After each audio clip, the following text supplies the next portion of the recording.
Hello guys, what is good? Welcome back to That New Music Podcast. That wasn't a fire if you could hear it. This chair is just really shiny and squidgy and makes some kind of noises. Anyway, welcome back to That New Music Podcast, where each week we get to chat to a new and upcoming artist, get to know them and what they are all about. So grab a cuppa because this week we are talking to Ellur, a Yorkshire singer-songwriter who stormed onto the scene with an undeniable talent for music. Already bagging a record deal. She is honestly one of the most grounded women I've ever spoke to, and she knows what she wants and she knows how to get it. Also, just a wee note, there was a little bit of a lag on the internet through the podcast, but unfortunately at the minute I cannot afford enough equipment to have guests in my house, otherwise I would do, because that is eventually where I want this podcast to go. But so I have to do them over Zoom for now. But yeah, just a little bit of a heads up, you probably just want to play this one out loud. It's not as much as a visual one this time, so if you just want to crank the volume up and listen to it, then go for it. But nevertheless, just enjoy the podcast, I guess.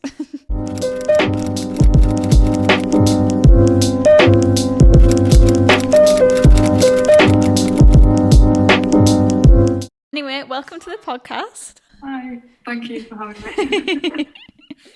I loved your gig the other night at Hedgerow House. That was sick, bro. Oh my god, yeah.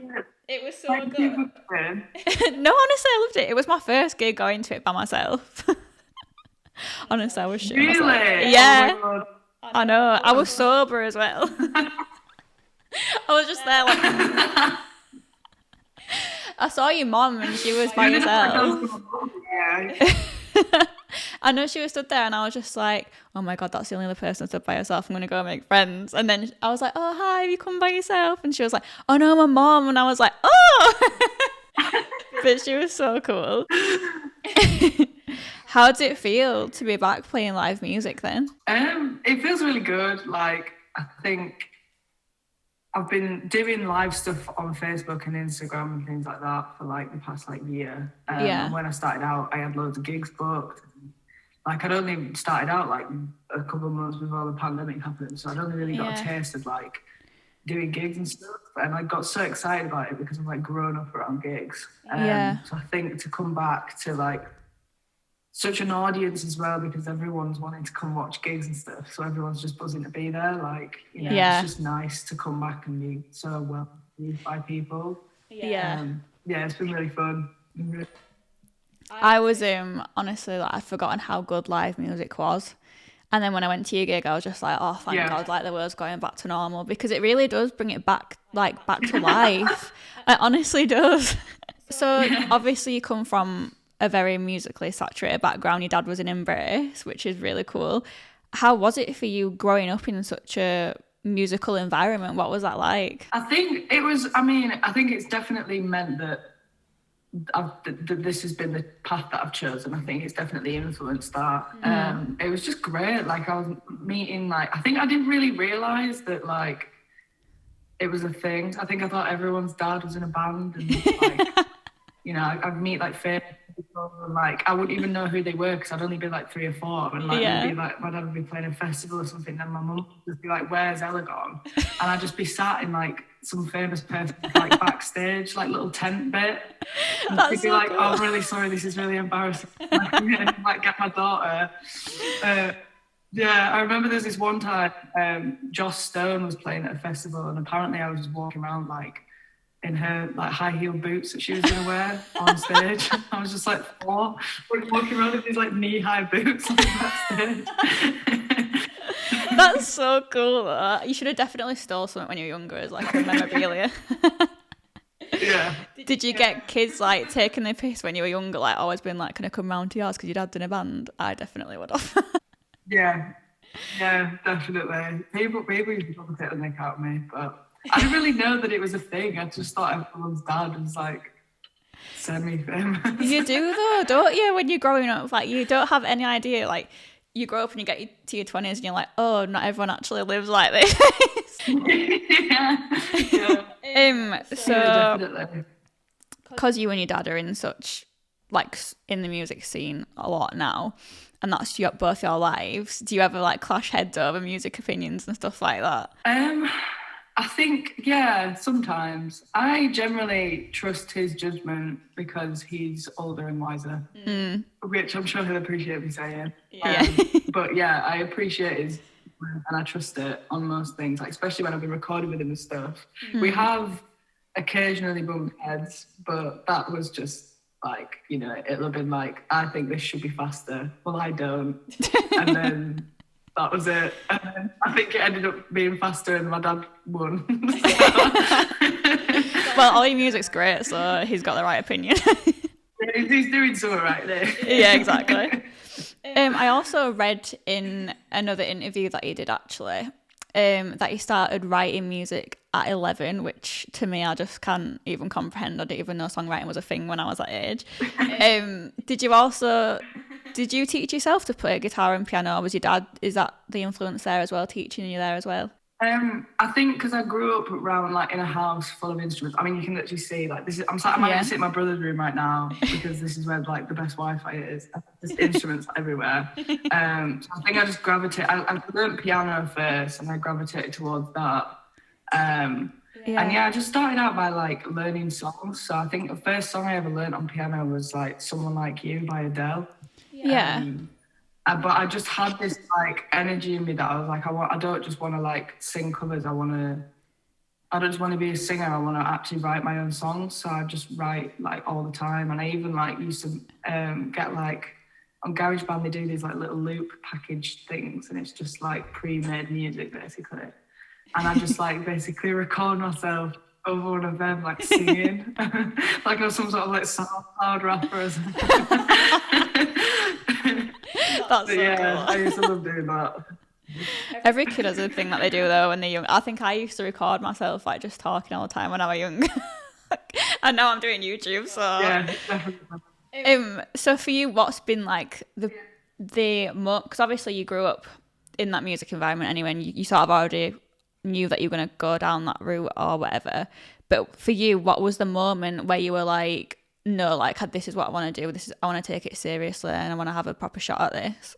Yeah, I think like I have genuinely always wanted to do this. Yeah. Like there's been a couple of times where I thought like, oh, I wouldn't mind doing this. Like I kind of wanted to go into acting at one point. And I used to do like theatre stuff all the time, and I kind of wanted to go into dance as well. Oh, so I've really? always done like creative stuff, but I think but yeah, I think because I used to do dance with Libby, you know. Oh, did you? I did not know that she did dancing. Yeah, we used to do dance. Yeah, we used to do like, I might have just spilled a secret there. Yeah, we used to do dance classes together like when we were really young. And yeah, I think just like I've always wanted to do something similar to this. I've always seen myself doing this, and like I've always been like a proper, you know, like we'll have like family parties, and I'd always be the one like that was like, right, I'm gonna get up and I'm gonna sing a song now. Which obviously now I find really embarrassing, but yeah, there's plenty of videos of me out there like, right guys, shut up, I'm singing now, and I just get up and sing in front of everyone. Yes, you always. But yeah, there was never really a moment where I was like, yeah, no, this is what I want to do. I think I've always just had that, like kind of drive to want to be honest. Yeah. Do you feel like you maybe like, obviously your dad was in it, so it's just a given, isn't it, really? You sort of, because you've always seen it, you just go down that route, really, don't you? Yeah, I think there was an element of obviously my dad being in the industry that influenced it, but I think it was more like growing up like at festivals. Like I was literally brought up like at festivals and gigs and seeing people live all the time. And you know, like I think I went to my first gig when I was like, apart from one of my dad's, one of my first gigs was like when I was like 3, and it was to go see like Avril Lavigne or something. I think oh my god, shut up. Yeah, it was so good. There's a photo of me. Oh, I don't know where it is. I'll have to find it. But there's a photo of me at this Avril Lavigne concert, and my mum and dad have made me like an Avril Lavigne costume. So I've got like this that is so cool. No, I've got a blue denim jacket on with like a red cross sewn into it, and like a red tutu and like little bits and stuff. I was actually like 3. That is so cool. I think Avril Lavigne was the first like CD I ever got bought. And you know how they used to have like all the lyrics on the booklet? I used to sing the lyrics like from the book. Yeah, definitely. I've literally been in that exact same. Avril Lavigne phase, yeah. Lady Gaga as well. Lady Gaga, she was such a big one for me. Really, Lady Gaga? I wouldn't have said like, Lady Gaga for you. I can't see that. I'm obsessed with her. Oh my God. Could you ever have seen yourself doing that? She's really cool. I think like the way. Yeah, she's really cool. Sorry, what? I think my thing's a bit delayed. Sorry. No, it's a bit lagged. It's fine though. What did you say? Could you ever have seen yourself doing what else, like other than music, or is that just an absolute nightmare? Yeah, like I think I did, and I kind of still do. Like I wanted to go into acting a bit. I mean, if you've seen like any of my music videos and stuff, like I get into the zone a little bit. Yeah. But yeah, I did and do still really want to like look at that as an avenue. And also like directing. Yeah, that's cool. Yeah. I think like when I started doing all my own videos and helping out with mates' videos and like stuff like that, I think I found this real passion for like directing and producing and sort of editing videos and stuff and like getting concepts across, because I think I love films. I love watching films. Yeah. That sounds like so like so does everyone. But I mean like, you know, like actually picking it apart and being like, I like watching films and thinking like, why has the director chosen to do this? And like, you know, one of my favorite directors is like Wes Anderson, and kind of like looking at things from a point of view of like most things are like intentional. Yeah. When you watch like films and stuff. Yeah, there's most films anyway. Yeah. I also do like, you know, just clips and that, but I feel like with music as well though, music and acting and directing could easily all tie into one for you, and you could go down all in different avenues really easily. But yeah, like you say, films, you watch them when you're younger, and then when you're old and you're watching them again, you can see like all the different messages that they're trying to say. Like, what is it? I always want to say Spike Island, but that's the one about the Stone Roses. Is it Treasure Island with Leonardo DiCaprio? I always call it Spike Island. It's just not the right name at all. Totally different concepts. One's about a murder and one's about music. So anyway, back onto your music. You've released your debut EP, Monochrome, which has got 3 tracks on it: Alive, Monochrome, and I Don't Know What We Are. What for you off that EP was your song that meant the most to you? Oh, that's a difficult one, because I think I'm gonna, I don't know, because I would say Alive. But I don't know if I'm just saying Alive because I feel like that was the one that was the most well received, I think. I think I Don't Know What We Are has a bit of a special place in my heart. Yeah. Because the chorus from that is actually a chorus that I wrote when I was like 13. Oh, really? Like the melody. Yeah. I'll have to find like the archived like song, because I literally did it for like GCSE music or something. Or like maybe not 13, then maybe like 14 or 15. But I did it for like GCSE music. Wrote and recorded it in the studio with my dad, and then we were trying to find a chorus for that song, because every chorus that I wrote, it just wasn't quite hitting. And then that came up and it was like, oh my god, this works. And I was like, I literally wrote that when I was like 14.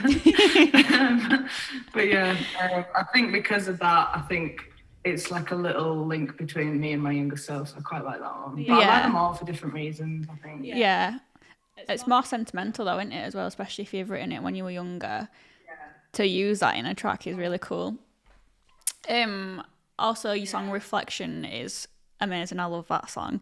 And I really like your lyrics, how when you're talking about, you know, your reflection, that you try to run away from her, she's running away from herself and stuff. And I interpreted that as, you know, like when you're in love and you kind of, sometimes you kind of lose yourself when you're running away from yourself.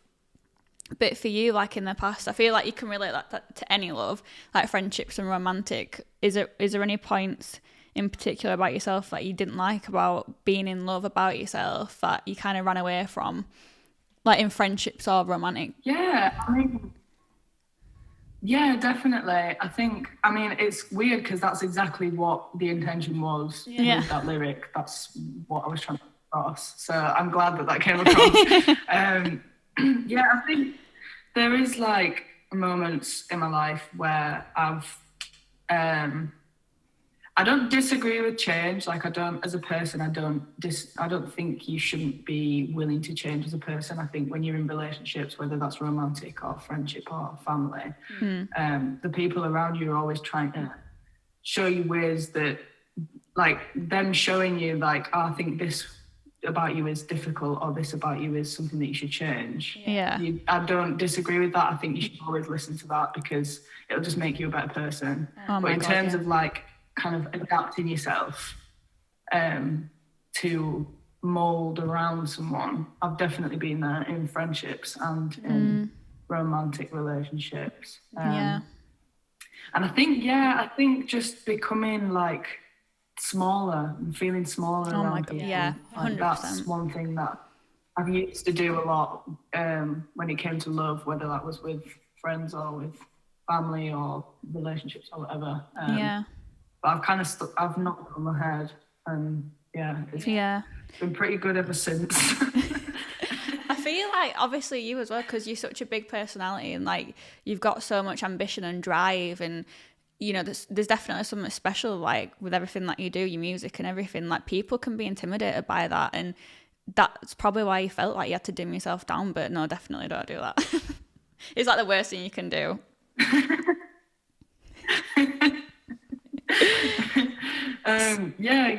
I think I've always been like a very kind of out there person, and it's got me in situations where people don't tend to like me, and I'm just like I'm not bothered. Like I mean, I was bothered at the time, you know, it will have hurt my feelings probably, but, I think it's more when people react that way, it's a reflection on them and not on you as a person. So oh my god, yeah, absolutely. I've been doing a lot of self-reflection and stuff like that, and spirituality and stuff, and that is all about like other people's reactions being a reflection of like yourself as well, and also more of them as well. Like it's just it's deep, it runs deep. Yeah, definitely. It was about the ego as well, isn't it? Like if you try and reject your sense of ego, you get lost in a black hole. Your song, I was watching your interview with, is it Show Stream TV? I think you did one with, and you performed 2 new songs. I'll link that in the description as well below for anyone who wants to watch that after this. And that song, you talk about how, you know, your writing style, you like it to be subliminal, and you want people to sort of interpret it however they want to. And I feel like with that song, it definitely stood out so much to me, because you were talking about, you know, using alcohol as an escapism and stuff like that. But I think maybe you were relating it more to like a love side of things. But I feel like your lyrics, I think you were talking about what did you say? I feel like am I losing myself, or you help me forget my mind. And to me, that was like, for me, I've definitely used alcohol in the past because of the UK like binge culture, to definitely use it as an escapism, and that's what I related it to massively. I think like with I think the song is the kind of the is it Cheap Red Wine? The kind of sorry, I'm like losing my words. Totally. I think it's been a thing for me, and like you say, you've experienced it as well. I think it's really common within young people to turn to things like alcohol or even drugs or anything like that to kind of cope and escape from things. And I think as well, it's kind of like I wanted to kind of like personify it and make it a person, and it was kind of like my relationship to that. And I don't like, you know, I don't have an issue with alcoholism or anything like that. I'm not claiming that I do, but I think there is issues within our culture of people looking to things like that in order to help them feel better. And I have been through that. I think everyone has. And yeah, definitely. I think I'm out of that now, definitely. I think I just drink to accompany a good time rather than drink to have a good time. And I think about that whenever I go out now. Because it is, especially with lockdown and stuff as well, like, you know, everyone was in every day. You didn't really have a lot to do. So it's like, let's have a drink then. And before you know it, you've put on like 3 stone and like, you know. Yeah, absolutely. Constantly. Yeah, you're right. You're definitely right in saying that a lot of young people do use it to escape, and it's really strange because like in foreign countries and stuff, they always think UK people are so weird for using alcohol like so young anyway, and then to the amount that we drink, because there is such a binge culture. And for me, growing up now, it's hard to comprehend that I actually drank that much when I was younger. It's just mad, isn't it? Yeah. I remember like being like 14 and like getting a bottle of vodka and going down to the park and like drinking it neat like with my friends. Like, why is that a thing? That's so bad. I wouldn't even be hungover though. Like, what the hell? Now I have 2 drinks and I can't even get out of bed. Literally so. You also released a new song this week as well, which is so cool. Moments. I really, and you're gonna like it anyway, but that really like blew my mind. It was sick. What was the sort of inspiration behind that track then? Thank you. So it's actually inspired by a recent breakup. Oh, really? I talked about it recently and I did.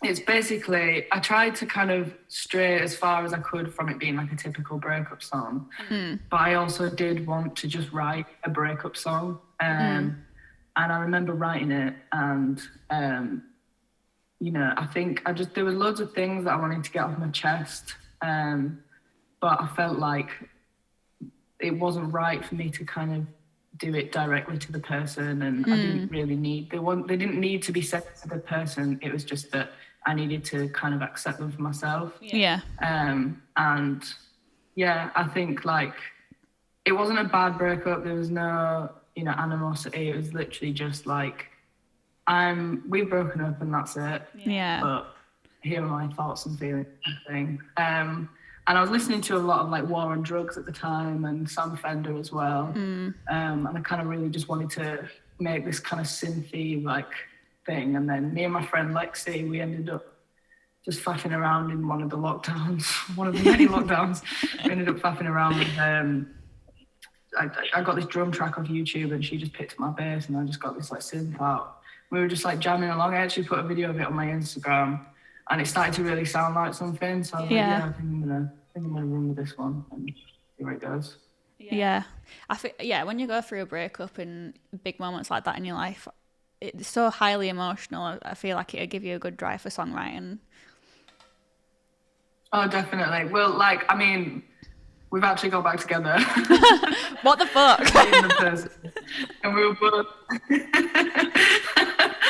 were both talking about it the other day and we were like, oh, I'm so glad that we've got like at least got a good breakup song. At least you didn't write a major like diss track and then got that with him.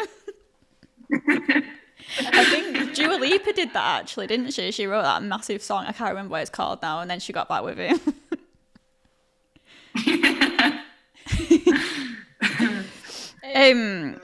You were talking about the visual side of your music as well earlier, and I was gonna say your video to Alive. That was really, that's my favourite video. That is so cool. I think your first one was like old school Jamie T, sort of Arctic Monkey style. And then this one, your Alive track, your video, was so good. What was the thought process? So obviously at the start, like you pretty much perfect. And then you go on, don't you, to like get a bit messier and stuff. What was the kind of thought process behind that? It's really weird actually. So there was actually like 3 other videos that we filmed and edited and oh my god, really? And they just weren't hitting. We basically just wanted to, I kind of had this idea of the song being sort of sounding like it's from the point of view of someone who's just met someone in a club or a bar and they just really fancied him. But I kind of wanted to get across this. Yeah, I kind of wanted to get across, like, in the visuals, this much, like, darker thing. I think it's a common thing with all my visual things and visual aspects that I kind of like to go for this obscure, like, slightly off, like, slightly disturbing. And I only mean slightly because I don't like horror or thrillers or anything like that. I just mean, like, slightly, like, ooh, just to make you think a bit. Yeah. And I think I wanted to get across that they were, the person was this stalker. And yeah, I think like we went for all these videos and we did all these videos where I looked like a stalker and it was just like, it's just not, we didn't quite gel well enough with the song. Yeah. And then we basically were just like, right, we need to get a video sorted. Let's just go crazy. I'm just going to sit in like a white room and just pour stuff on myself and we'll see what happens. And obviously I ended up like getting quite worked up, and you know, we just kind of had to keep going with it. And like obviously once I'd poured like glitter all over myself, that was it. Like, so we had to get it all right. And it ended up being like my favorite thing, because we were just like, right, okay, let's think about this. Right, okay, all right, now she's crying. Now we need to like make sure that we get this shot, because now makeup's everywhere. We need to get this right. Yeah. And it was just, it was funny. There's some behind the scenes stuff that I was going to release. I don't think there's enough of it, so I couldn't make enough of a video. Oh my god, you should definitely do that. There's just this video of me like sat at the end of it, like covered in like, and it wasn't paint, like it was like literal wall paint as well. Oh my god. Like it wasn't just like, you know, like, yeah, it wasn't like watercolors or anything. I was literally pouring like wall paint into my hair, because that's all we had. That is insane. What the hell? I bet that took ages to clean up. That video. Yeah, I think I was in the shower for about 2 hours after that. I felt really bad because I don't like using loads of water. I just couldn't get it out. Yeah, that it would have been a cool experience or something like that, just to get messy. It's like when you're a kid in elementary school and you just get to do stuff like that. Yeah, I think that was the point. I think I was just, after filming like 3 videos and it not going right, I was like, right, fuck it, let's just go ham. Let's just see what happens. Let's just get in a room and go crazy. Well, it was a really good video. I really enjoyed it. That was my favourite video you've done so far. So obviously that your latest single was to do with a breakup, and I feel like a lot of your other songs you could easily put on after a breakup. What sort of advice would you give to someone to get over a breakup? That's a good question.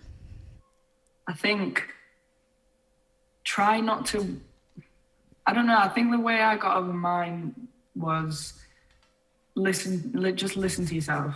Like whatever you need, whether it's like sitting in a room, in a dark room and having a cry, or if you need a cry and you don't know how to cry, like, you know, get some props out, whether that's some photos of this person or putting on your song or whatever that is. Like, just listen to yourself and your body, and you'll find that the repair is a lot easier when you just actually listen to yourself. You know, if you're going out with your friends and getting drunk every night, that's fine. Like, I was so hard on myself when I was doing that. I was going out every so often and, you know, going a bit crazy. Yeah. And then I'd come back and for like 3 days I'd be like, oh my god, I'm off the rails. And it'd be like, no, you just went and had like 1 too many glasses of wine. Yeah. It's because you're going through a breakup. Yeah. And don't let anyone tell you that you can't do that either, because everyone's got their own opinions about things, and I think if you need to do what you need to do to get over it, then just do it. Yeah. That's how I did it, and I'm fine. I'm actually back with that person now. So really, we should just not listen to that.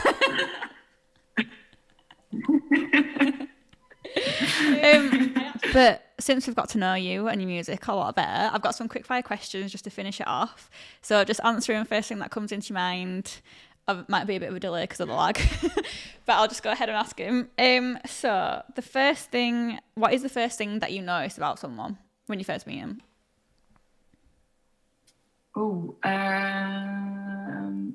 probably their energy. That sounds like really like, but like just I can just get a vibe off people straight away whether or not we're gonna get on. Yeah. So definitely.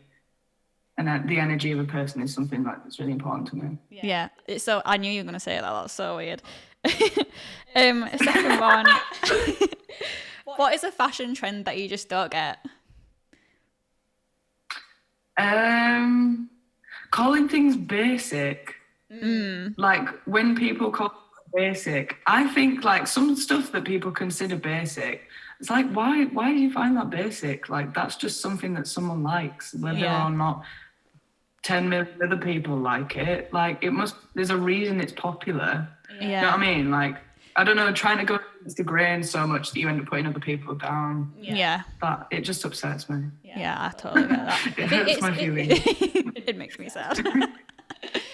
I think it's just trying to push, like, fast fashion and stuff, though, isn't it? So, last one. Yeah. if you could only eat one thing for the rest of your life, what would it be? Oh, it's hard, isn't it? This is a good one. Yeah, I think it's got to be something to do with avocados. I know. Basic. Avocado. Probably like, yeah, anything to do. Or actually, no, I'm going to change my answer. Ramen noodles. Oh, shout. I have something with like spicy food. So delicious. I'd be like beige food all the way. I'd probably die in like 5 years, but it's all right. Right, well, thank you so much for being on my podcast. It's been a pleasure to talk to you. I knew it would be anyway. You're just really good energy. And good luck with everything that you've got going on, because honestly, it's blowing up for you at the minute, and I'm proud of you. So, yeah, keep at it. Yeah. Thanks for having me as well. It's been fun. I'd like to do it again sometime. Yeah, we should definitely do it again. Thank you so much, Ellur, for being on my podcast. And also thank you to you guys for listening, and let me know what you thought in the comments. Drop one below. Also, don't forget to hit the the thumbs up button down below, and share this podcast interview with all your friends as well, just so everyone can get to know how great a musician she really is. But yeah, thank you for listening, and I'll see you again next week.